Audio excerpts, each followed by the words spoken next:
तो शिक्षा मंत्री आप अनपढ़ हैं तो अनपढ़ हैं, भले आपको राजनीतिक के बदौलत वो कुर्सी मिल गई है तो उसका आप सदुपयोग करें, दुरुपयोग नहीं।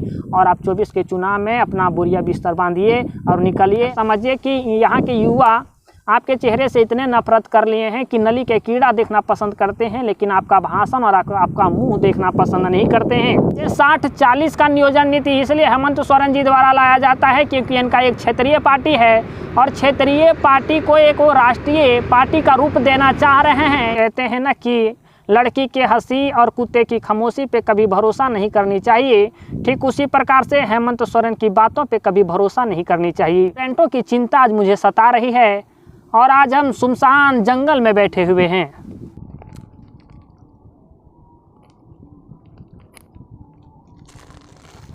हाल चाल है हो छुआ लोगिन। बाबू, झारखंड के युवा लोगों की स्थिति ठीक नहीं है। आप लोगों के मन में ये लगातार प्रश्न उठ रहा होगा कि नियोजन नीति कब आएगा। अरे नियोजन नीति कब आएगा, बहुत लोग इससे परेशान है बाबू। समझिए कि झारखंड के लगभग सभी स्टूडेंट इस नीति के फेर में परेशान हैं। इसी चिंतन में बैठे हुए हैं कि स्टूडेंटों की भविष्य कहाँ है। तो अब हम लोग एक रणनीति यहीं से तैयार करेंगे क्योंकि हेमंत सोरेन जी वो है बिंद पेंदी के लोटा, जिसको बोलते हैं ना गांव देहात में बिंद पेंदी के लोटा।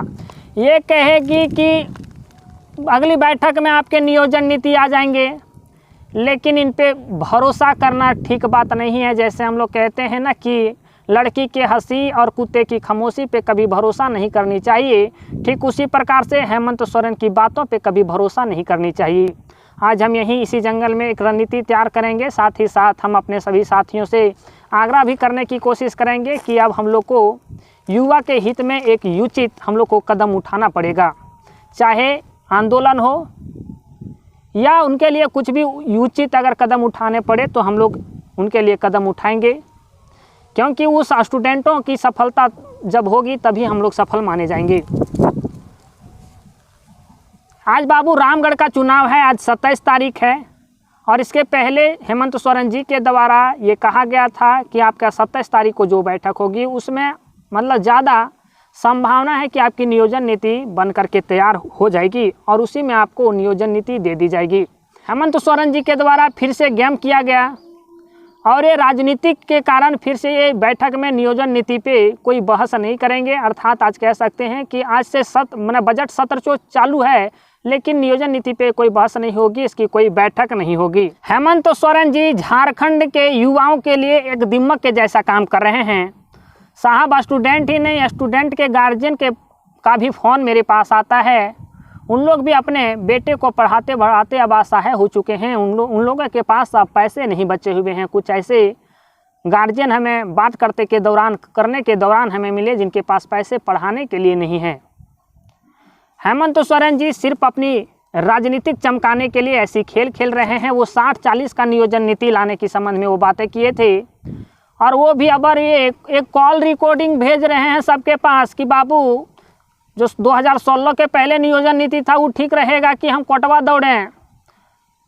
मने समझिए कि झारखंड में अगर है 3,29,88,134 व्यक्ति 2011 जनगणना के अनुसार, उसमें सबसे पागल अगर कहिएगा तो हेमंत सोरेन जी हैं।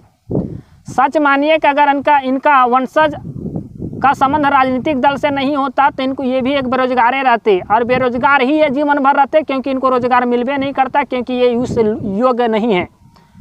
इस अगर योग्य रहते तो झारखंड की युवा की स्थिति को समझते। बाबू अगले सप्ताह मैंने आप समझिए कि 1 तारीख से 5 मार्च तक अगर आपकी नियोजन नीति के संबंध में कोई भी बातें निकल के नहीं आती है, नियोजन नीति अगर आपकी नहीं बनती है, तो हम शिक्षकों द्वारा एक कदम उठाया जाएगा जिसमें से आपका आंदोलन का जो हम लोग के पास, जो हम लोग अपने एक संवैधानिक तरीके से जो हम लोग के पास जो आपके कदम उठाए जा सकते हैं वो एक आंदोलन किया जाएगा। यही था बाबू आज की सूचना कि आप लोग घबराइएगा नहीं। हाँ, लेकिन 2023 में एग्जाम करवाइए के रहेंगे, आपको नौकरियां दिलाइए के रहेंगे। अपनी हक की लड़ाई है, किसी से हम लोग भीख नहीं मांग रहे हैं। ये बाबू अपनी हक की लड़ाई है। अगर हम अपने हक के लिए लड़ नहीं सकते हैं तो हम क्या ही कर सकते हैं।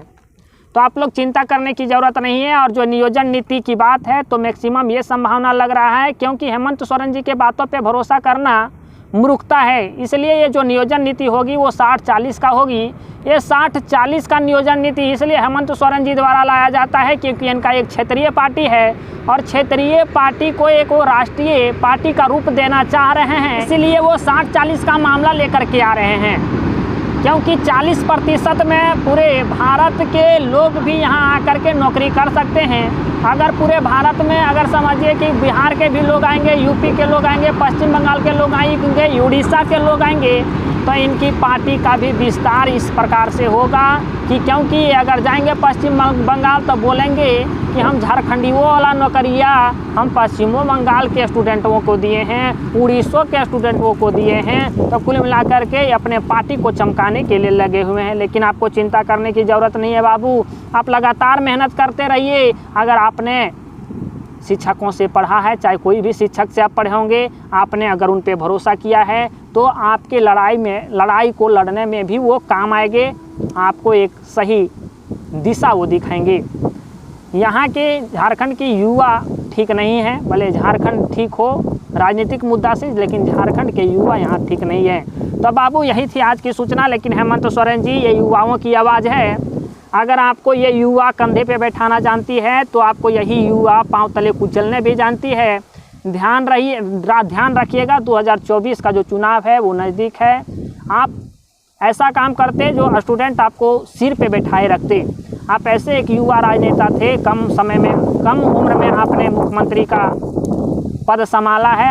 आपको एक माथा पे चढ़ के रहना चाहिए, ऐसा आपको काम करना चाहिए। और लोग रखते भी, लोगों को स्टूडेंटों को रोज़गार से ही मतलब होता है। आपको यहाँ के स्टूडेंट जो है माथा पे चढ़ा के रखते, लेकिन आपने उस योग्य काम नहीं किया है। इसलिए अब यहाँ के स्टूडेंट आपको पांव तले कुचलने के लिए भी अब पीछे नहीं हटेंगे। साहब यही समझिए कि आप भले बड़े बड़े भाषण कर सकते हैं, लेकिन यहाँ के युवा आपको देखने के लिए भी नहीं मांगते हैं। मैंने अब समझिए कि यहाँ के युवा आपके चेहरे से इतने नफरत कर लिए हैं कि नली के कीड़ा देखना पसंद करते हैं, लेकिन आपका भाषण और आपका मुंह देखना पसंद नहीं करते हैं। इस चीज़ को आप ध्यान में रखिएगा। बड़ा बड़ा भाषण देते हैं, लेकिन खाली आपका मुँह है चलता है, कलम आपका नहीं चलता है। तो बाबू आज की यही सूचना थी। बड़ा हम टेंशन में थे और आज के युवाओं की जो ज़िंदगी बर्बाद होती दिख रही है, ये हमें कहीं ना कहीं चिंता में लेकर के चली जाती है। तो आप लोग तैयार रहिएगा। 1 मार्च से लेकर 5 मार्च के बीच अगर नहीं आती है तो इसकी हम लोग एक आंदोलन की रणनीति तैयार करेंगे। 60-40 का मामला है। कुछ लोग कह रहे हैं कि 40 में से झारखंडी वे के 40 मिलेगा। ये आपके शिक्षा मंत्री का ऐसा कुछ भाषण आया था। तो पागल शिक्षा मंत्री, आप 12th पास हैं, आपके पास दिमाग नहीं है। अगर दिमाग नहीं है तो हम जैसे लोगों से थोड़ा सा दिमाग लेने की कोशिश करिए। वहाँ अनरिजर्व की बात की गई है 40%। अनरिजर्व का मतलब ये होता है कि भारत के कोई भी स्टेट का लोग उस सीट में आकर के घुस सकता है। मैंने आप समझिए 50-50 का बात हो रहा है। तो शिक्षा मंत्री आप अनपढ़ हैं तो अनपढ़ हैं, भले आपको राजनीतिक के बदौलत वो कुर्सी मिल गई है तो उसका आप सदुपयोग करें, दुरुपयोग नहीं। और आप 24 के चुनाव में अपना बोरिया बिस्तर बांधिए और निकलिए। अगर अभी भी आप नहीं सुधर पाते हैं, बस आपके पास जो समय है उसमें आप उचित करने का काम करिए। नहीं तो यही है, आप लोग को बोलने का मैंने तहबीज क्या कहते हैं, तहजीब नहीं है, बोलने का एक लय नहीं है। आप लोग मीडिया के माथा उठा करके कुछ भी बोल देते हैं। ये चीज़ें आप लोग को सुनना लोग पसंद नहीं करता है। तो यही थी, बोरिया बिस्तर बांधने की आप लोग तैयारी कीजिए, क्योंकि युवा अब यहाँ के जाग गए हैं। तो ठीक है, वो छुआ लोग इन बाबू मिलो ही ये बाद में हो कोनो दोसर वीडियो के साथ। तब तक रखे हैं अपन ध्यान।